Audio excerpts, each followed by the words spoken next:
this is who I wanted to go. Both of my sisters, inshallah. Okay, good. We're good to go? All right. Welcome, everybody, to Season 3, Episode 12 of Motivate Me 313's podcast. Got another great show lined up for you today. Looking forward to it. First of all, I want to give a shout out to the people who are in the building today. Of course, you got little big bro Yusuf Thabit in the back doing the ones and twos as always. We appreciate him and all that he does. To the right of me, you got my sister Sada Thabit. She's in the building, ready to share her expertise and whatever she can. Of course, you got myself, Omar T. To the left of me, you got my other sister, Abir Thabit. She's here. Looking forward to another great show as well. And then our guest for today is Khadega Mohammed. She is, someone that you have to sit back and listen to because she has an amazing story to tell to everybody. And, today we're going to pretty much be covering, what's going on in Sudan. A lot of people may not know about it. So that's why I was like, let's get Khadega on the show. It's the perfect match because, obviously she knows what's going on and she has a strong passion for what's going on in Sudan. So go ahead and give Khadega a round of applause, Yusuf. We appreciate her. Thank you. Of course, looking forward to a great show. And I mean, we see the great things that you do in the community, so it just felt like it was something that was necessary. Before we get the show officially started, first of all, be sure to follow us on all of our socials. You have YouTube, Oz Media, Facebook, Instagram, and TikTok, all under Oz Media. If you want to listen to the show, you can listen to it later on Apple and Spotify podcasts under Oz Media. If you want to call in, the number is 313-306-1750. Again, 313-306-1750. Feel free to call in if you'd like to discuss and have a conversation. Before we continue on, we also got to give a shout out to our sponsors. So shout out to all of our sponsors. Of course, you got the Balkan House, Juicebox, Qahwah House, BC Adhesives, Specialty Medical Center, and Hanley International Academy. Let's start off with the medical center that has two locations, one in Dearborn and one in Sterling Heights. Shout out to Specialty Medical Center, and then we're going to officially get the show on the road, so shout out to Specialty Medical Center. All right, Yusuf. So the other day I was playing basketball with my friends, doing what I usually do on the court, but as I was driving to the lane, I kind of hurt my knee. Oh, man, not again. Yeah, but this time I knew which place to go to that would take care of me the best, and that is Specialty Medical Center. Specialty Medical Center is a medical center that prides itself on patient care and its rehabilitation services. Their primary focus is developing a customized treatment plan unique to each individual patient's needs. Their center offers a full range of patient care, from diagnostic testing, pain management, physical therapy, regenerative medicine solutions, and surgical care. They currently have two locations, one in Dearborn and one in Sterling Heights. So if you're looking for a place that treats your medical needs the best, be sure to stop by Specialty Medical Center. Again, shout out to Yusuf and everyone over there at Specialty Medical Center. We appreciate them. With that said, Khadega, let's start off with the basic question of how are you? Can you tell us a little bit about yourself? What is it that you do? And anything you want to mention that you think it's important for our audience to know a little bit about Khadega. All right. Well, assalamu alaikum. Thank you so much for having me here today. I'm really honored to be a part of this platform. I've been seeing the work that you guys are doing, and I think it's incredible that you're doing this in our community. Yeah. And I love that this is a whole family thing. Yeah. So I love it. Thank you. Appreciate it. So who am I? I mean, that's a big question. My name is Khadega Mohammed. I was born in Sudan and raised in Saudi Arabia. And when I was 8 years old, we came to America. And I came here not knowing a single letter of English, and my journey kind of unfolded here. I'm a spoken word artist as well. I found that through poetry, I can kind of talk more about identity and belonging and home in a way that I feel like when I speak, people listen. And I've always kind of been searching for that place where I feel some sort of belonging, because being Sudanese, you're kind of like in the middle of a whole lot of different identities. I'm also a small business owner. I started a little business with my mom called Mera. It's an online Sudanese store selling instant Sudanese meals and drinks. We wanted to kind of bring the Sudanese culture and cuisine to people, to bring it to their homes. So that has been incredibly fun, running a business with my mom. I am extremely proud of my Sudanese heritage. But before all that, of course, like I am more proud of my Muslim identity, and I pride myself in that. And the work that I do, and a lot of my poetry also explores themes of spirituality and Islam and religion. Yeah, I mean, we could talk about all the different things, but this is kind of like an overview. Yeah, that's awesome, and thank you for sharing that. And that's kind of what we kind of wanted to hear. And so my question to you is like, how was it growing up in Saudi Arabia, you know, being Sudanese and just kind of a different, you know, different culture, even though same pretty much majority Muslim religion region. Right. How was it, you know, just growing up and living in Saudi Arabia? To be honest, it was really kind of difficult always being an outsider in Saudi, even though, like you said, everybody's Muslim. Unfortunately, like a lot of people kind of see the color of my skin before my Arabic tongue and before anything else. Therefore, you know, I've had my fair share of racism from a really young age. That was like my first introduction to it. I remember like, you know, in Sudan, everybody's black. Like Sudan is literally like the land of the blacks. And so when I moved to Saudi, it was so baffling to me that like I'm the only black person in the room. Mm-hmm. And it was like my first experience of feeling like the outsider. Right. And so I've had a lot of experiences there that kind of really shaped my outlook and has informed a lot of the work that I do now as an adult because of all of those experiences. But aside from that, I loved growing up in Saudi for the experience of being so close to, you know, to the Haram, to Al-Masjid al-Nabawi, to my Islamic identity. I feel like I'm really grateful that I was able to grow up in Mecca and to really kind of, you know, get my religion from there. But it was just kind of really exhausting. I've had a lot of experiences in Saudi, fights every day and standing up for myself from a young age. And so it kind of like, from a young age, like my mom was like, "Oh man, she's gonna be trouble." Good trouble. How long did you stay in Saudi? So I was there. So I moved there when I was 2 years old. So I was there up until I was 8 years old. Oh. Okay. So not too long of a period, but it was like a foundational period 100%. Where it kind of shaped a lot of my core memories and my core identity of like how I view myself and how I want the world to view me. And the advocacy work started from there, just in the playgrounds of Saudi Arabia, you know what I mean? So, I mean, there was like my very first time I remember realizing I'm black was actually in first grade. I walked into the classroom and I sat down next to this young Saudi Arabian girl who was literally like half a shade like lighter than me. Right, I was gonna say they're, you know, yeah, she wasn't like darker. You know, they're not that much darker, you know. So when I sat next to her, she was like, "You can't sit next to me." Oh, and I was like, "Why not?"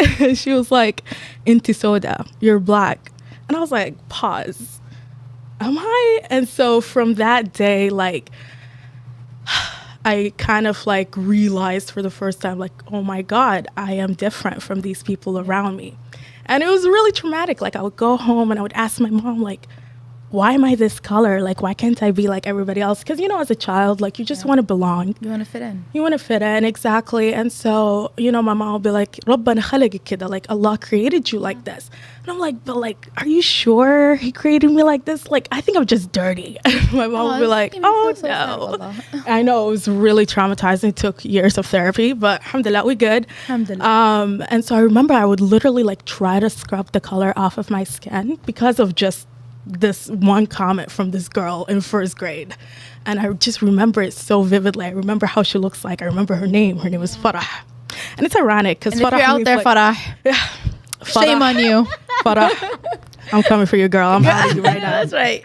You know, but it's taught. Yeah, I can't absolutely. even blame Farah. I can't blame it for I know, I can't either. It's definitely taught. Yeah. And so, yeah, I mean, there was a lot of stories like that I've had to kind of carry that weight with me. And when I came to America, it showed up in other ways. And so I have to do a lot of inner work to heal myself from all of that. You know, I'm happy that you mentioned this stuff because My wife, by the way, said, very sad, you're beautiful. So my wife is tuning in. She wants to make sure thank she did you. that. I'm happy that you say that because, as Muslims, and you could, Arab, whatever you may be, we do have racism even in our own, I guess, communities. Absolutely. And we are afraid to address them. We be the first people to talk about it when it's outside of the communities, Right. but when we are afraid to look in the mirror sometimes and to be honest with you, challenge our parents and our families who teach us or not, it's being taught, like Sada just said. It's definitely being taught. And another thing off of what you were just saying is you're in first grade. Yeah. So, like, what people don't understand is that's the impact of, you don't know how many stories, that has happened, not just with you, So it's like it can start even that early in age. So please be aware of what you're telling your kids. And also make sure they're not that Farah. They're not that person. Oh. No, seriously. Sorry, Farah. Yeah, no, for real. Because, Anybody named Farah? my daughter's starting kindergarten. She's in kindergarten now. And so it's like, you wonder, like, what kind of conversations they have. And They don't see color the way, the adults do. In a sense of, like, everybody, you're human. They just see, kids as humans, but like we said, it's really taught. yeah, and Yeah. especially if that's happening in the first grade, then, it's at a point where you just got to be aware of it very early and should be teaching the opposite, Absolutely. When did you say you came to America? I was 8 years old, so it was 2007. 2007. Okay, so can you tell us a little bit about that? Because everybody always has a great story of how they came to America, but I want to hear your story as well, from coming from Saudi to America. Yeah. But can you start from even Sudan to Saudi, then Saudi to America and everything else? Yeah, what made you guys move in the first place? Yeah, so my dad is a pharmacist, so he was working in Saudi at the time. So my parents got married. My brother was born in Saudi, and then my mom decided to go back to Sudan and give birth to me there. And then after a while, we all moved to Saudi because my dad works there. But we kept on going back and forth to Sudan every year. I, maintained that relationship with my family, and it was those summer trips that helped me really cement my identity as a Sudanese and to have some sort of grounding, because in Saudi I didn't really have that. So I'm very grateful for that. But then for many years, my dad had this dream for all of us to be in America, simply because Saudi opportunities are limited, and if you're not Saudi, you cannot really go to college there. So I heard you can't even get a home under your name or business. You or can't nothing. own anything. yeah. So my brother was born in Saudi and everything, but he doesn't get the identity of Saudi Arabian. Really? None of that. So my dad was like, he knew that he needed to get us out by the time that we finished primary school, middle school, high school, all of that. That's fine, we can do that in Saudi, but we need to get out. So he was thinking ahead. And so he was applying for the diversity visa, the lottery, for many years. It was like 16 years that he was applying for this. And so in 2006, we got lucky and we won the lottery to come to America. Was it just a letter? Yeah, it was Like, just, hey, here. here you go. And our life Congratulations. changed. Man, I remember I had this whole vision of what America would be like. Oh, And did it meet your expectations? I'm disappointed. But I You hear all literally- these stories, right? all these stories, and we'd have our idea of what America is from TV. Right. And so in my mind I was like, man, I'm gonna go to America, I'm gonna wear my mini skirt, you know what I mean? Did you have like this hood. image of like being rich? Oh, 100. Automatically you step Yeah. into this one. Did, Yeah. did you think money were on trees when you got there? 100%. I was like, I'm gonna get to that, like my shock at how like everybody's actually not rich when we Yeah. get here. But anyways, I had this idea, and so I remember the day that we found out that we're coming to America. I had tahfiz class, like to go memorize Quran. Man, that day I was like, I'm going to America. I'm no longer going to tahfiz class. I was like, my oh no. So it was, my mind was like, Islam in my head, just I didn't think it would exist in America in the way that it did. But Right. subhanAllah, like now looking back at it, I'm so grateful that I'm actually Muslim in America. I think we have a higher appreciation of our Islam because of growing outside of a Muslim country, that I don't think I would have had that appreciation had I grown up in Saudi or in any other Muslim country. But yeah, so alhamdulillah for that. But when we came here, we didn't know that we came in November to Minnesota.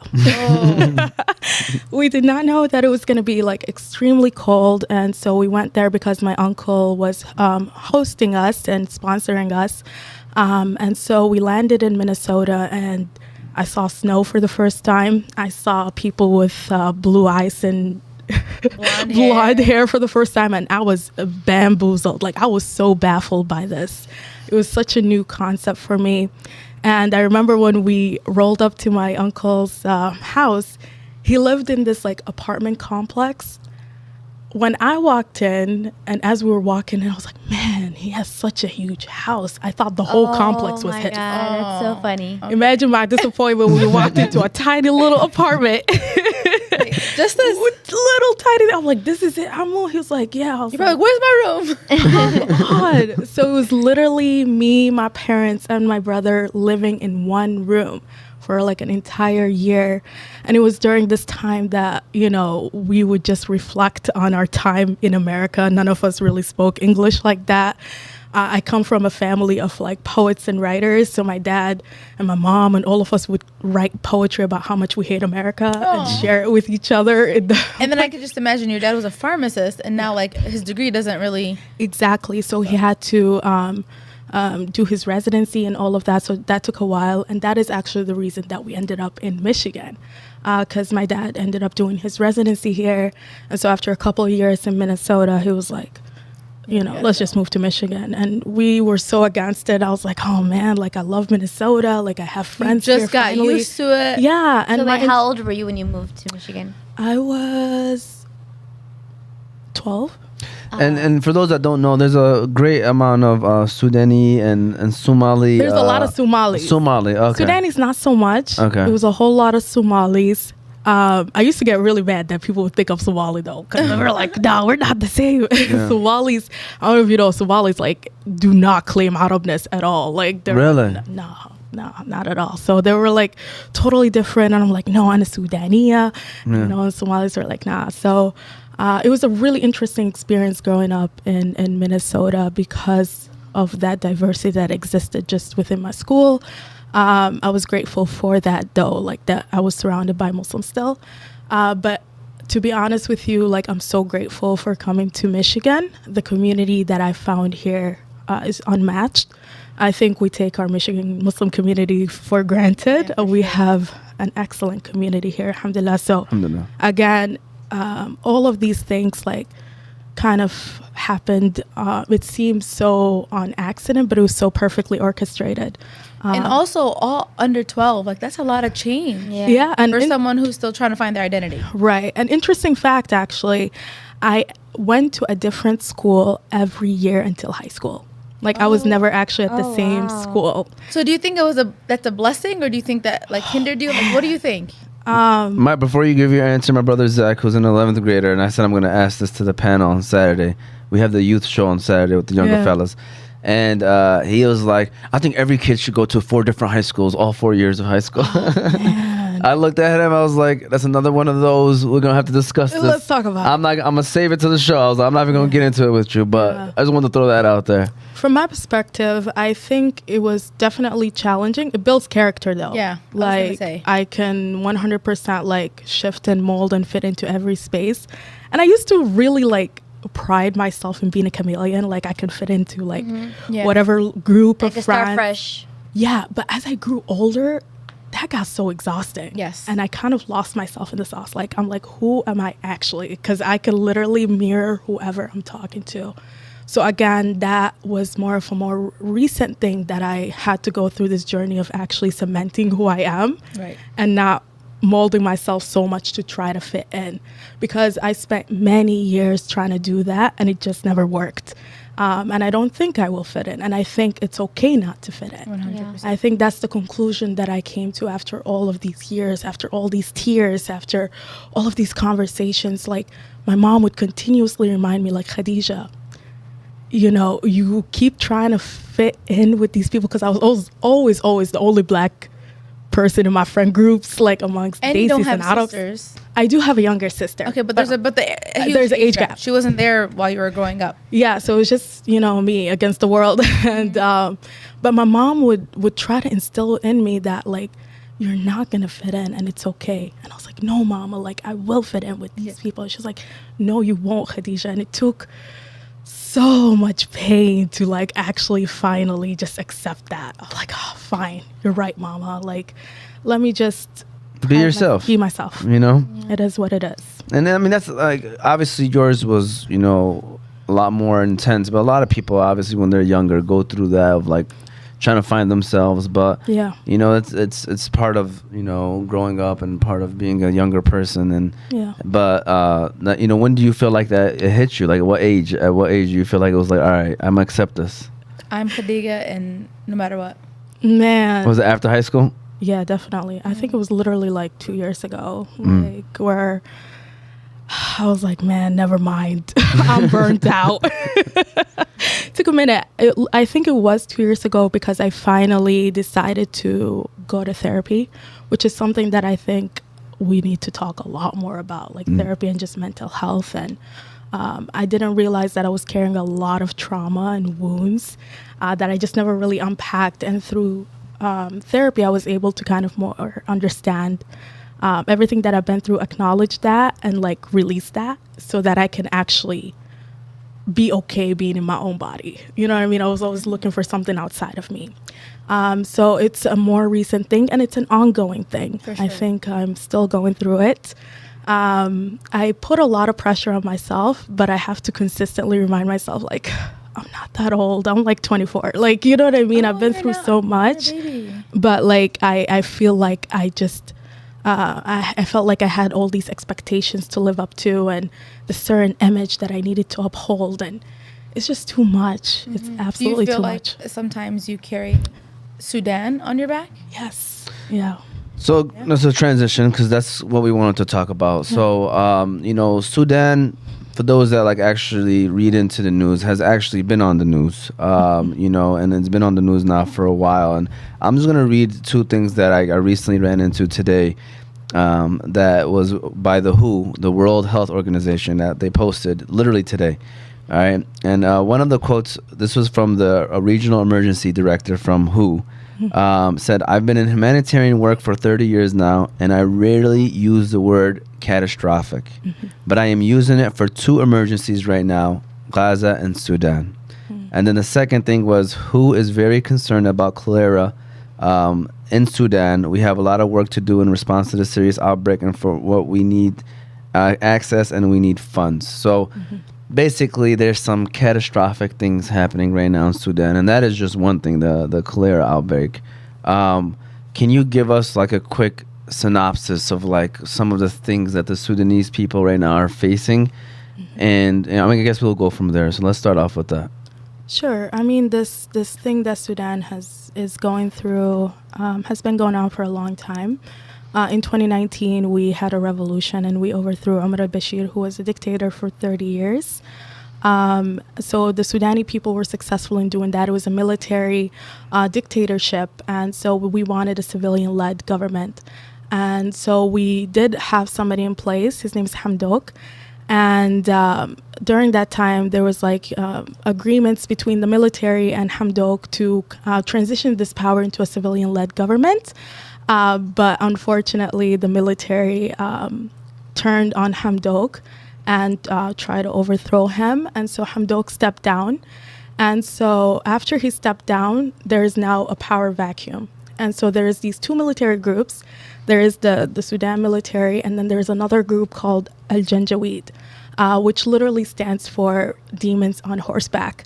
They are a child soldier military, mostly children who were recruited from Chad and trained to just kill. Like, that's their thing. They're the same group that was responsible and is responsible for the continuous genocide happening in Darfur. That they're the group that carried that out. And so now there's this fighting between the Rapid Support Forces and the Janjaweed. And it's a problem. It's catastrophic because it's happening in the capital. It's happening in Khartoum. There is no president.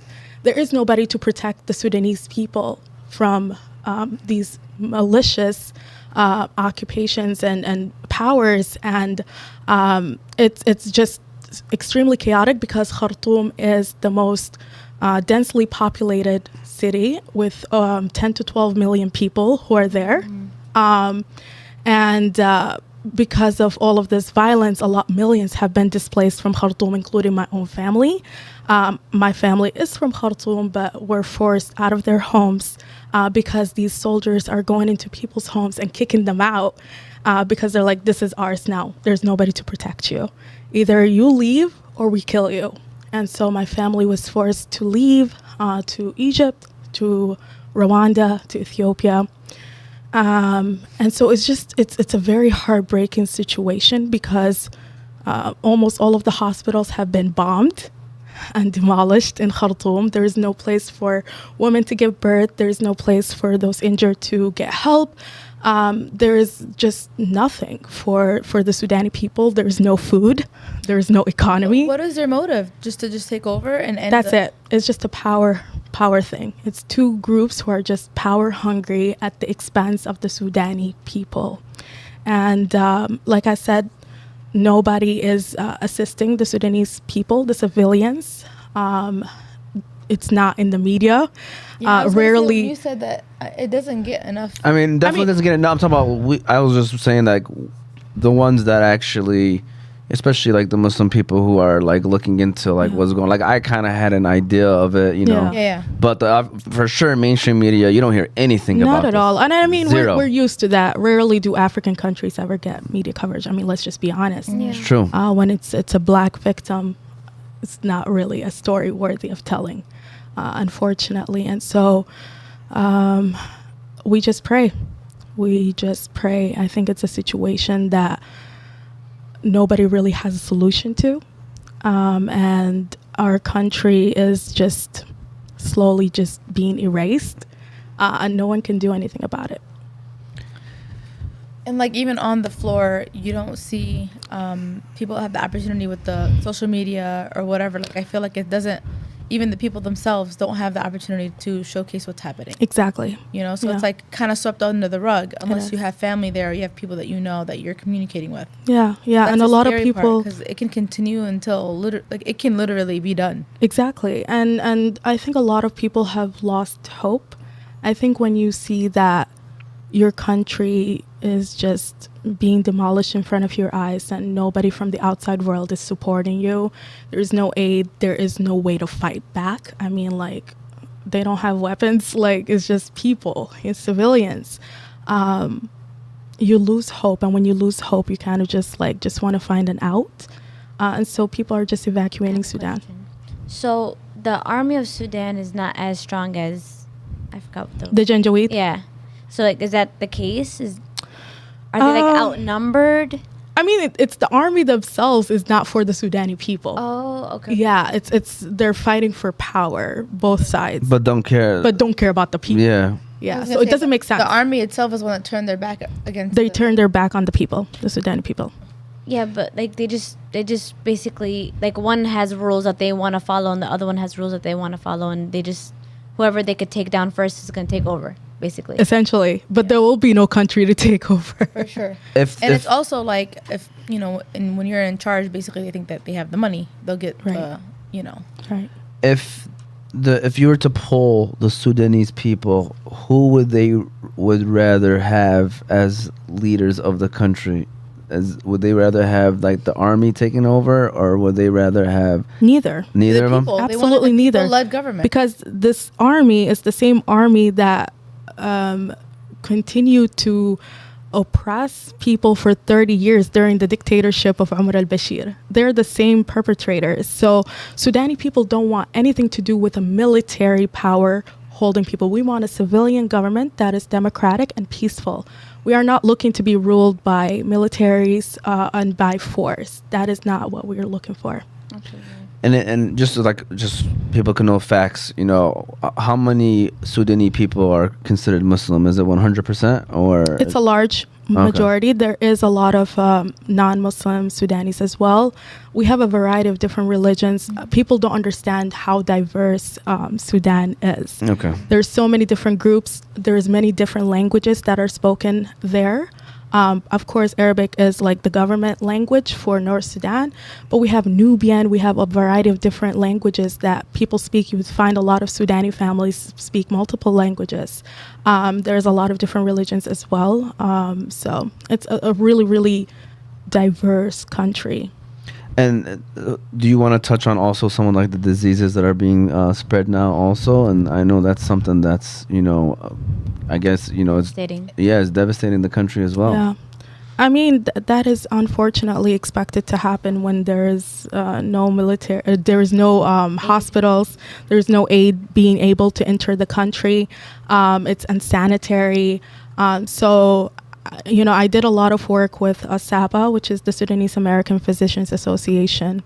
And they, at the time that I was working with them a couple months ago, were one of the only groups that were able to enter Sudan and to provide some aid there. We were working on renovating hospitals and just being able to provide very basic medical things like incubators for infants, to be able to do deliveries of babies and taking care of mothers, things of that nature. But that's the only organization that was able to do that. And I mean, Khartoum is huge. We're serving 12 million people. And so there was a lot of diseases that were being spread because of that, and are continuing to do that because, there is no way to get that aid into the country to prevent that. Especially also when they're recruiting people for the army, or what is it? Janjaweed. From like Chad and from other countries. So it's like, Yep. People coming into the country and migration and things of that nature. And people are being displaced. You're going to a new place that you haven't been in before, things of that nature. So it comes with the movement of people from place to place. And are the other countries that are accepting the Sudanese people like giving them a hard time, or are they? Of course. It's very frustrating because Sudan itself is a nation that has long welcomed many refugees to our country. And it's those same people that have welcomed refugees have now become refugees and are not welcomed by those other countries. Yeah. And so unfortunately, there's a lot of tensions between, for example, Sudanese people and Egyptians. The borders were stopped for a while. Egyptians were not letting Sudani people into the country because of those tensions. So people are not as welcoming to Sudanese people as Sudanese people have been to people before. So I think the case. What is it? It's always the case. Yeah. And we shouldn't be surprised. I hate to talk about this, but even during our revolution in 2019, it was a time when a lot of Sudani people were realizing that the people that we have supported in the past are not supporting us. And so if you see the Sudanese flag, it's very similar to the Palestinian flag. And that is because actually Sudan changed its original flag to try to fit in with the Arab countries and to fit in with the Arab League. So we changed our flag to be more reflective of other Arab countries. And so when the 2019 revolution happened and we saw that these Arab countries are not supporting us, you saw that a lot of Sudani people were actually reverting back to the old Sudani flag. And we were like, you know what? We clearly we're not out enough for you. Therefore, we're going to just claim our identity, go back to our roots, and we're going to do this by ourselves, right? And so I think a lot of Sudani people have felt a lot of betrayal from those who we thought would be allies and supporters. And so when it comes to what is currently happening in Sudan, unfortunately, many of us are not surprised. We're going to take a break right now. Thank you, Khadega, for sharing this information. I know it's not easy and it's tough, and we appreciate you for doing this. We're going to give a shout out to Balkan House, Yusuf, and then we are going to continue this conversation. Khadega Mohammed is doing an amazing job right now, and we're going to talk a little bit more about some of the things that she also does as well personally. So go ahead and give a shout out to Balkan House. You know what, Yusuf, man? I'm in the mood for some Balkan food. Yeah, man, me too. Well, there's no better place to go for Balkan than the Balkan House restaurant. The Balkan House restaurant is famous for their doner kebab sandwiches. But did you know that the Balkan House now serves breakfast? Did you also know that all their food is 100% halal? There are currently 2 Balkan House locations, one in Hamtramck and one in Ferndale. But they now also have 2 food trucks, so you can book your next party or event with the Balkan House on wheels. If you're looking for a nice place to eat with friendly service and great prices, look no further than the Balkan House restaurant.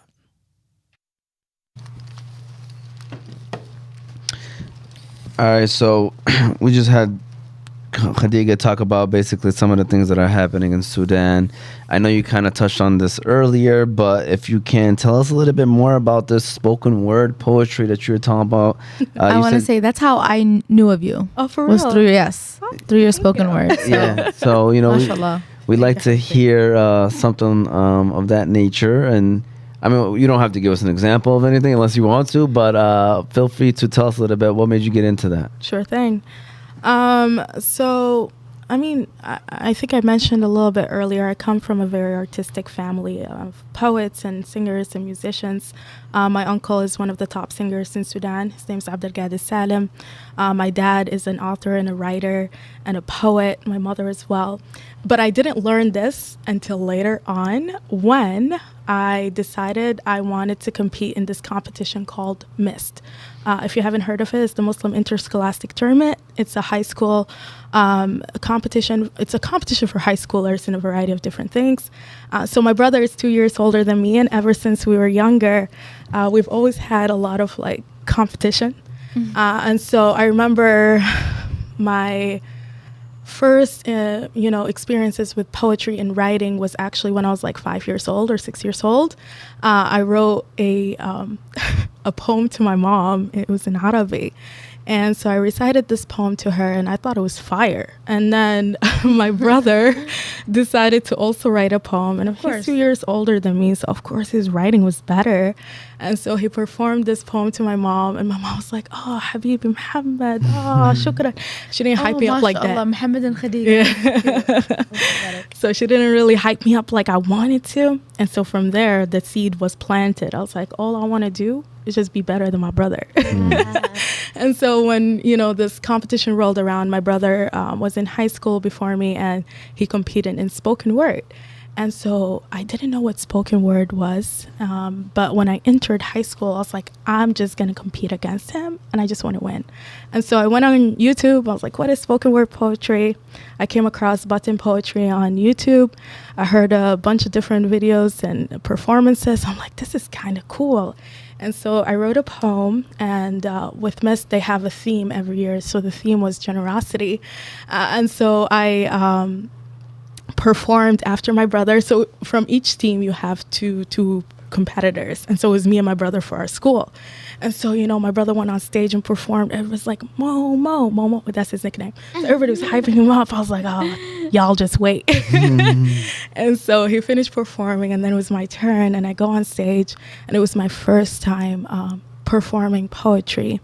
And I learned how to perform actually with my mom, because as I was preparing for this competition, I would pace around the house and practice. And my mom was like, what are you doing? I was like, I have this competition. I just want to beat Mohammed. And she was like, I used to perform back in the day. And I was like, really? And so that's when I found out my mom was a writer and performer back in the day as well. And so she would give me all these tips. She's like, listen, this is how you walk. This is how you change your tone. This, that, and the other. I'm like, thank you, Mom. No, don't tell Mohammed. Don't tell him we're talking about this. Mm-hmm. And so when I performed, I used my mom's tips. And alhamdulillah, I ended up not only beating my brother, but I ended up coming first place. Wow, go ahead and get that round of applause. Thank you. Yeah. Thank you. And so that kickstarted my journey with spoken word poetry. I always say I kind of stumbled into this whole endeavor, and I didn't realize that the power of words and the power of poetry and self-expression. And so I realized this is something that I can do a lot of things with, and I can shed a lot of light on different things with. And so I used it. And so then I got invited to all these different events in the community, and then it broadened to more around the country, and then also outside of the country. I performed in Palestine actually back in 2017. And then it became like something that I would teach. So I was invited by Harvard University to teach like a mini course there about poetry and its use in activism and social justice. So it opened so many doors for me just on accident. But alhamdulillah, like I think poetry is just a really powerful tool in any sort of organizing and creating movements, in self-expression. So yeah, that's a little bit of that journey. Yeah. And if you haven't seen her, please check her out. Check her Instagram out. Like, mashallah, Allahumma barak. Thank you so much. It makes you get goosebumps. Alhamdulillah. Thank you. Mashallah. It means a lot. No, your journey and everything made me like, I was getting mad hearing your stories, to be honest with you. So I can only imagine how you probably use that into, art when it comes to spoken word. And then you also do film work. And I know there's something coming up also next week. I don't know if that has something to do with what, like, you got how much you have your hands on that. But in general, you do film work as well. Can you tell us a little bit about that and how that got started too? Yeah. So I got really interested in storytelling. So, because of poetry, I'm like, okay, like I'm just really curious about people. And so I wanted to explore another medium of self-expression and telling stories. And so I did this program back in 2017 with the Arab American Museum called Real Stories. It was a filmmaking program for young out of high school students. And it was in collaboration with young girls in Jerusalem as well. So that is how I ended up going to Palestine and learning from them as well. And so we created a film during that program, but from then it kind of just like I got really interested in just cameras and video editing and recording, and so I would like make videos and things of that nature. But interestingly, my journey with film didn't end up being a behind the scenes thing. It became like in front of the cameras thing. So I have 2 documentaries that I'm a part of. One is called Revolution from Afar, which is about the 2019 Sudanese revolution. It was directed by this talented director. His name is Bentley Brown. He's a white guy that grew up in Sudan. So, you know what I mean? So he like speaks Arabic, Sudani Arabic, everything is just fascinating. So really cool friends. Shout out to Bentley. And so I also stumbled into that endeavor. And then, but before that, like during that same time, I had just graduated high school. And I get this email from this director named Noshin Daraboy, who is a Pakistani Muslim American looking to create a documentary about Muslim American women and their role in kind of activism in their communities. And so I was recommended to her by somebody from the community. And so I met with Noshin, and she told me about this film that she's working on. She was like, I'm really curious to follow your story. And so, I was like, cool, this sounds like a cool thing. I guess I'm down. I love storytelling, and I would love to be a part of anything that like preserves stories and history. And so I thought it was just going to be a one-time interview. Homegirl ended up coming back like every month. Wow. And she would like film all of like my spoken word work, me going to school, my family, all of that. And so I grew up on that film. We were filming for 5 years. Wow. It ended up being 5 years. And so it's called An Act of Worship. It is out. It was released last year. We had our premiere at Tribeca Film Fest in New York. It was really, really cool. And it was like actually a really awesome endeavor. Ended up being a documentary that shares the story of the Muslim American collective over the last 30 years. So it follows my story and 2 other main characters, Abir Qawas and Amina.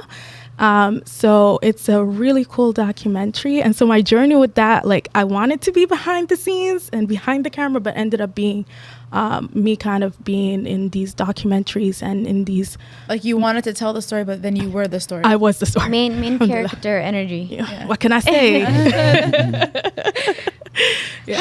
What did you enjoy it? Was it kind of invading privacy? Like, it was, but like 5 years, like it's 5 years is crazy. And if you watch the documentary, I literally like grew up on this film, and my character, even though it was me, I wasn't acting. My character was like the youngest, and there was so much like character development. You'd see all of the journeys that I've been on, everything that I'm just now telling you about, my journeys with mental health and with my poetry and with my family and with school, with all of that, and with the activism that I was doing at the time.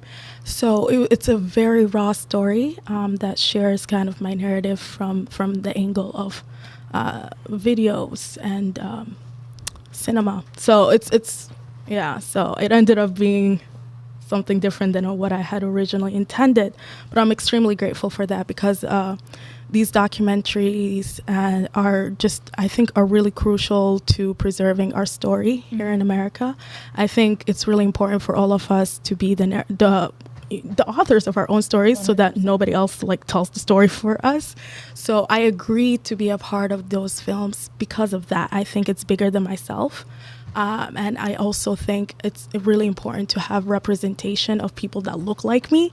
And so if not me, then who's going to do it? You know what I mean? I don't oftentimes see people that look like me on screen, things of that nature, or like all of us. And so I think it's really important for us to and I love that you guys are taking media as like a thing that's really important, and just as important to our survival and to our telling our community story and to our success as anything else. Like, you know, it's just as important. So I love that, you know, the power of storytelling is something that people are finally realizing. For sure. And the impact of it too. And you know, like you said, you are representing your community. Right. And in a field that there's not enough representation in it already. Right. And we also, well, at least for me, I heard that you are trying to be your own personal barista as well. Is this what's going on with that one? I know it was low key a joke, but I think you know, I really am into all types of art forms. I change like art form every month. And so this barista thing, coffee art, was something that I just recently got into.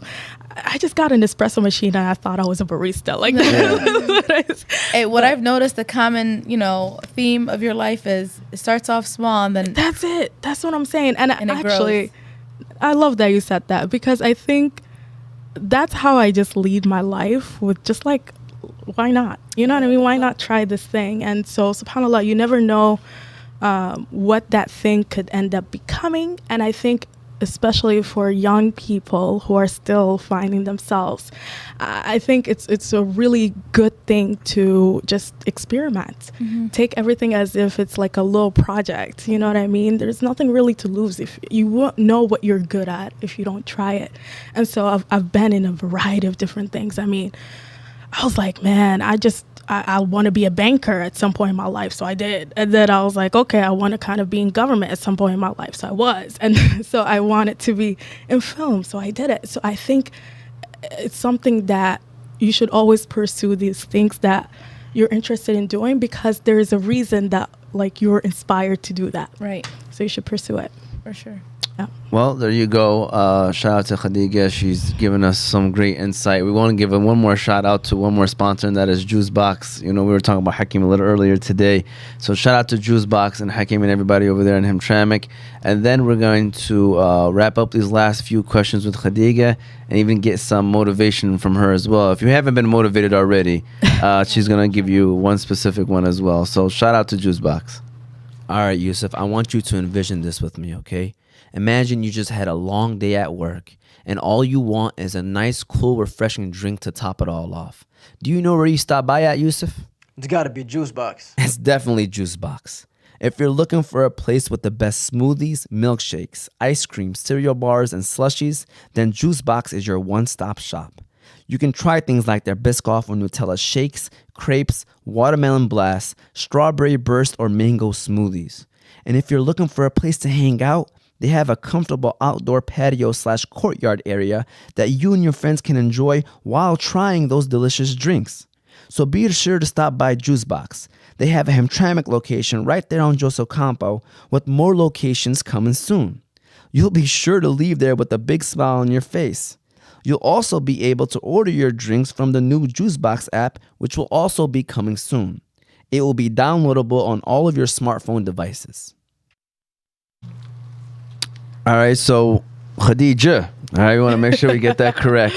All right, this is like the 27th time I've probably mispronounced people's names. But so if there's one thing that we've gotten out of this conversation so far is for sure is that you've always tried to give back to your community or try to support wherever you're at. It doesn't matter where you're at in the world. You always try to find a way to, be involved. And so whether if it's Sudan or USA or even Saudi, why is that important to you? Why is community work or just being involved in what's going on around you and important to Khadija? It's extremely important to me because I think I am just simply doing my job as a human being.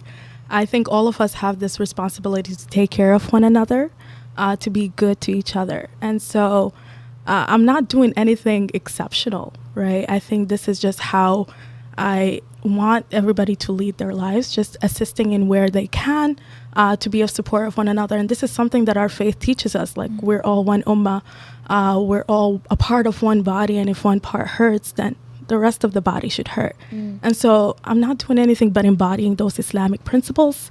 And it may be naive of me to expect that of people, but I don't think that, it should be so difficult to just be good to one another. So I don't do these things seeking a certain outcome. It's just, alhamdulillah, like that's just what I feel is my duty and my job is to be a human being on this earth, to leave something behind. And I always, it's bigger than you and I. And I think it's important for all of us to realize that we as a collective are much stronger than just one person, but like your singular action affects the collective. So you may think you're insignificant, your one role, your one thing that you're doing, but it's actually contributing so much more than you think it is. As a person, we are a lot more powerful than we think we are. And I think people lose sight of that. So I'm not doing anything special, really. I want a round of applause to answer. Thank you. She deserves it for sure. Thank you, Sarah. I love the fact that, she's saying she's not doing anything, but she probably has done more than 80% of the world out there. And, so much respect to you. Humble queen. That's I like the way you approach that answer, because it should, like you said, should be something that's, people don't want the congratulation for it. It's just something that you should kind of like do, but that's not what's going on in the world. When I was listening to you, I'm a visual person. So when I was listening to you and you're like, as a collective, you're strong. And then as one person, you can still make a difference. Yeah. I thought of dominoes stacked. When they're all stacked together, what is moving one out of the way, right? Right. But when you gets pushed down, That's so when true. if it gets pushed down, the whole, Right. there's that ripple effect. Exactly. And if one domino is out of line, then the Everyone. ripple effect won't continue. So that one domino is actually really important to the whole movement there. So There you go. exactly that. Look at you. You're a poet yourself. Hey, it's I'm definitely a visual learner. So when I was listening, I was creating that image in my head. And that's poetry, is just turning that visual image into words. I thought you were going somewhere else with Domino's, Abir. Domino's Pizza. But we boycott Domino's. No, we don't talk about that. Yeah. We don't plug that in. Sarah's the one that said Domino's Pizza. But what were you thinking then? I mean, you ain't have to say it. You know what I'm saying? I was thinking it. Hey, wait. I was gonna say something. You know how you're like that you pronounce people's names wrong? I want you to do like the skit of each one in one video. Yeah, that should be I'm telling funny. you, That'd be that would hilarious. be so I'm funny. bad. I'm bad. Very No, common. you're not that bad, honestly. I am bad. I'm gonna be honest with you. Thought up. You don't even before understand. were in the No, show. because honestly, I'm bad too. That's what Sarah be hiding. She be waiting for me to say the name. That's why I can mess up. And then she'll be like, see, you don't know how to say it. You don't know either. She be waiting. So my next question to you is, support. I mean, Abid was talking about it, which is, a lot of the things that happen in Palestine, really, it's because people are sharing it and posting it. Like, are there links? Is there ways people can donate? Is sharing, obviously, like, how can people support what's going on in Sudan? People that are in this community, at least. Absolutely. The point that you just brought up before I go to that real quick, and this is something that we need to pay attention to. Isn't it so interesting how when we start talking about one calamity, all of these different things happen and all of these different stories come about. Like nobody was talking about Sudan before Palestine or Congo or all of these different genocides going on. And so I think that is something for us to pay attention to because it shows just how interconnected all of our struggles are. I think when we're talking about solidarity and what that looks like, we have to realize that like nobody's free until all of us are free. And all of these struggles are interconnected. There is a certain common denominator between all of these struggles. And so when we are talking about one, we should also elevate the other. It's not about an oppression Olympics or anything of that nature. But what situation is worse? No. Yeah. It's not about that. I don't like talking about it from that angle. It's not about who's more oppressed than who. No, these struggles are all interconnected. Liberation is interconnected and it's intersectional. And so you don't have to only focus on one and not focus on the other, right? You can elevate those, all of them. And so I just think that something I just wanted to point out was we're talking about a lot more than we expected to be talking about. And so for people to just support Sudan, let's talk about it. Let's just elevate what is happening.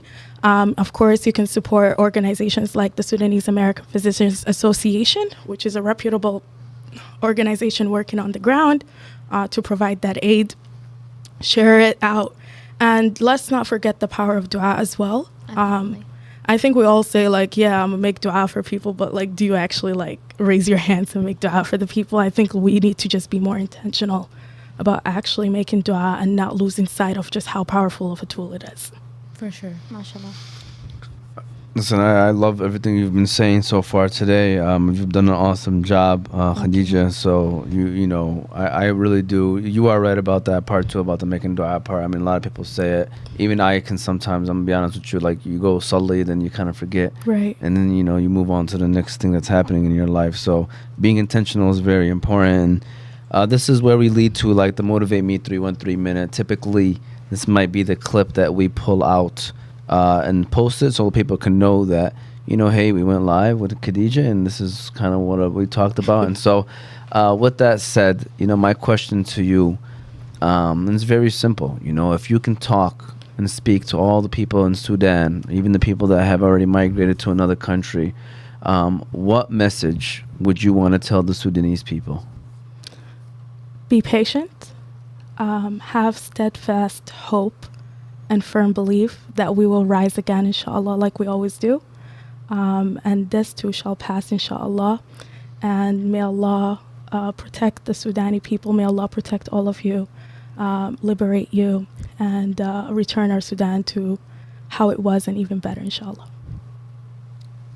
Go ahead and give that a round of applause as well. Thank you.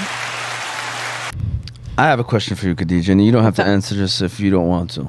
Okay, Sure. because it's a deep question. Whenever someone starts like that, Yeah, like You're making me nervous. I'm sorry. there. I'm nervous for her I now. know, me too. I don't know what's gonna come out. Oh, of no. her mouth. What's going on, though? Yeah, What's on your mind? first? Can I whisper it to you? Can we run an ad right quick?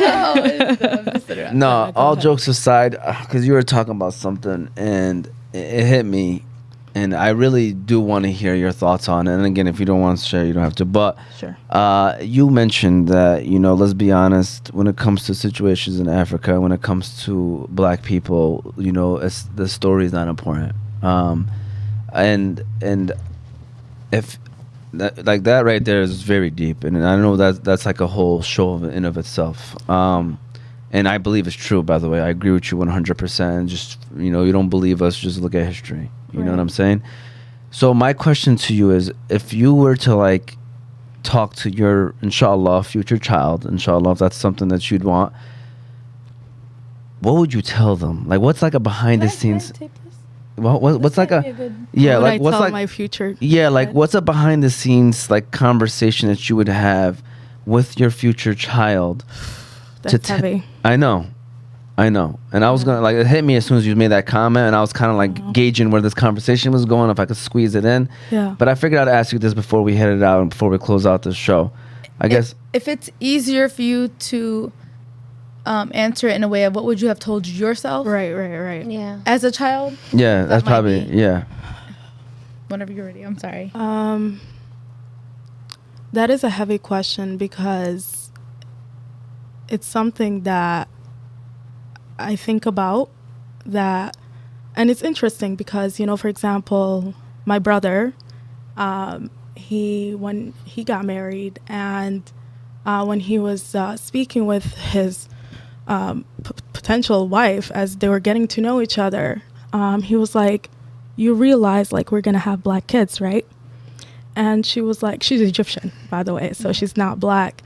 And she was like, yeah. And he was like, you do realize that by you raising a black kid, there will be experiences where your kid will come home crying, feeling like an outsider, being bullied for the way they look or for their skin color. Are you ready to deal with something like that?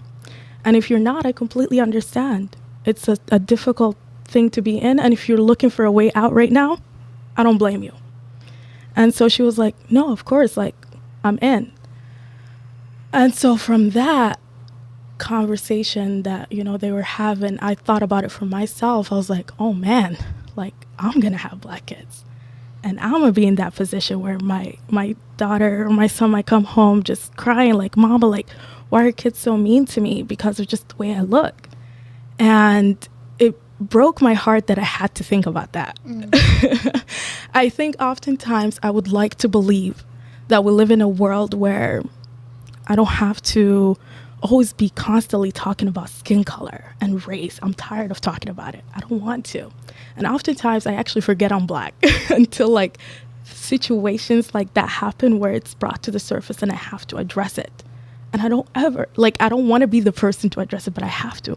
And it's a reality. Since the beginning of time, this has been the conversations that we have within our homes. This is the struggle of growing up black. You have to keep that in the back of your mind, that, you know, no matter what, like, my kid is also going to be black. What am I going to tell them?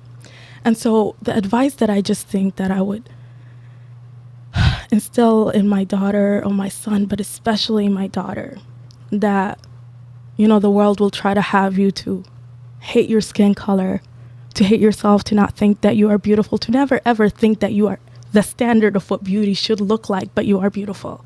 I think if somebody just had consistently reminded me of that as I was younger, I might have had like a different outlook of like a perception of myself. And so it's just those reminders that you are worthy, you are beautiful, you are important. I would just instill those very basic things that, you know, I shouldn't have to say, but unfortunately it is something that we have to remind our kids over and over again, because the world will continue to tell them otherwise. Because of their race and because of the color of their skin. Exactly. Go ahead and give that a round of applause. I'm sorry. I'm sorry, guys. Oh. I don't know why I'm tearing up. I just felt like people needed to hear that. Talk about yeah, that, man. I'm sorry. I mean, to be honest with you, like, I don't like always being the one to talk about race. I think I've been that for a long time, and I don't enjoy talking about it. I really don't. You know, and because it's trauma, and they're trauma, and it's like to be brought up over. I just want to vibe. I just want to live my life. You know what I mean? I don't want to have to deal with this. I don't always have to be. I don't want to always to have to be the black girl who always talks about being black. Yeah, I hate it. I really do. Right? But like, it's unfortunate. I always will have to. You know, it follows me everywhere. I don't want it to, but it does, and I think it is what it is. I think I pray that Allah just rewards us for this. I pray that there is a special place in heaven for black people, bro. 100%. No, but the fact that the Prophet had to bring it up, yeah, you know, just shows you. Oh, 100%. It's a struggle that will continue till the end of time. I don't think we can ever like eradicate racism. It started literally from the shaitan and Adam, like, you know what I mean? He was like, I'm better than you. And so this belief that you are better than somebody will just always exist. And I think what I can control is just how I react to it. And I've realized that is what I just need to pay attention to. I can't control anything outside of me. And you carry yourself so well. And Thank you. You carry yourself with confidence and kindness. Yes. It's not arrogant, you know what I'm saying? Everything you're saying is just so when from your heart, and it's so moving. Yes. Alhamdulillah, thank you. Inspiring, moving. It's not beautiful. from me, man. It's all from You're Allah. not bitter. You're not bitter at all. And I love that. Listen. Except when it came to Farah. Wait, no, I'm just listen. joking. We caught her on a good day. We caught her on a Right. good Today I'm good. But if you caught me on another day, not so much. I think that's You're okay. human. I think You're it's human. okay Yeah. for us. Yeah. I think that's something. Sorry, I think maybe we're going over, but No, this you're is good. such a good There's conversation. there's no time limit really. Yeah, I don't like that. Like my anger is always policed. Like I feel like I cannot express my frustration or anger because then I'll be the angry black woman. Yeah, I was gonna say I'm like, 'cause of man, the stigma it's or so the frustrating. So I have to carry label. myself in this way. It's not because I really want to. I wish I can just express my anger and express my frustration openly and freely without anybody placing a certain stereotype on me. But unfortunately, I have to be cognizant of the way that I carry myself because you don't want that label. I don't want that label. Can't even express your emotions. I can't. It's crazy. That's why I take it out in poetry. I Nice. think Oh, there you go. that's my out, and in other forms of self-expression and in writing and just I don't know. I do it in other ways. For sure. Alhamdulillah, mashallah. That's very. I'm proud of you. Yeah, I really we am. all are. Yusuf's over there. Not you motivated Yusuf back there. I already know. Hey. Yusuf's nodding his head. I'm glad. Throughout the show, I've been peeping him, and he's over there nodding his head. But thank you, Khadija. I'm sorry. Thank you, Khadija. To be fair, it's spelled like Khadega. Okay. So it's not Yeah. really 100% your fault. Don't worry. Yeah, thank you. I appreciate it. Making me feel better about that. But first of all, we hope that you enjoy this episode. This was, again, Season 3, Episode 12 of Motivate Me 313's podcast. We had Khadega Mohamed in the building. She did an amazing job. Be sure to follow us on all of our socials. You have YouTube, Oz Media, Facebook, Instagram, and TikTok under Oz Media. You can listen to our shows later on Apple and Spotify podcasts under Oz Media. Shout out to the sponsors. You got Balkan House, Juicebox, Qahwah House, BC Adhesives, Specialty Medical Center, and Hanley International Academy.